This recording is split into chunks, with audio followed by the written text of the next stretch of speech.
Hello everyone, আসসালামু আলাইকুম। Welcome back to my channel. কেমন আছেন সবাই? নতুন আরও একটা ব্লগে সবাইকে স্বাগতম। দেখতেই পাচ্ছেন কয়েকদিন টানা বৃষ্টির পরে আজকে রোদ উঠেছে। তো আজকে আমার আব্বা বাজার থেকে নদীর গুড়া মাছ কিনে নিয়ে এসেছে। অবশ্যই এটা গুড়া মাছ না, এটা হচ্ছে নদীর টাটকানি মাছ। আপনারা কি বলেন এই মাছটাকে জানাবেন। তো এখানে আমার মা এই রান্নাটা হাতে সাজিয়ে রান্না করবে। এখানে কিছু পেঁয়াজ কুচি, মরিচের ফালি, হলুদ আর লবণ দিয়ে মেখে নিচ্ছে খুব ভালোভাবে। এরপরে এর মধ্যে তেল দিয়ে দিল, আবার এটাকে সুন্দরভাবে মাখিয়ে নিচ্ছে। এবার এই মাছগুলোকে এর মধ্যে দিয়ে দেওয়া হচ্ছে।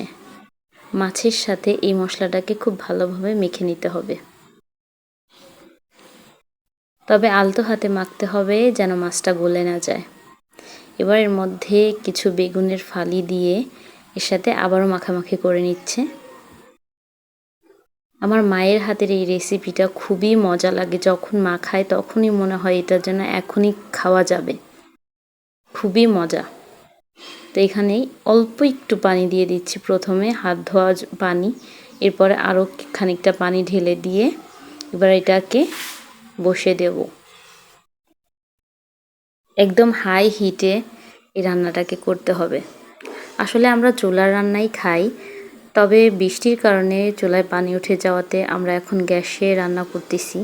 এই যে তরকারিটাতে এখনই বলক চলে আসছে, আমি একটু ঢাকা দিয়ে দিছিলাম।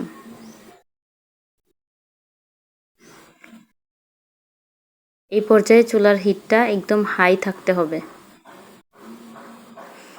কে কোথা থেকে আমার ভিডিওটা দেখছেন প্লিজ কমেন্ট করে জানাবেন। ভিডিওটা যদি ভালো লেগে থাকে please like, comment, share and subscribe করবেন। কয়েকদিন একটানা বৃষ্টি হওয়াতে আজকে রোদ পেয়ে খুবই ভালো লাগছে। এই যে তরকারিটা শুধু একবার নাড়া দিয়ে দিলাম, এটা বেশি নাড়ানাড়ি করা যাবে না, তাহলে মাছ কিন্তু ভেঙে যাবে।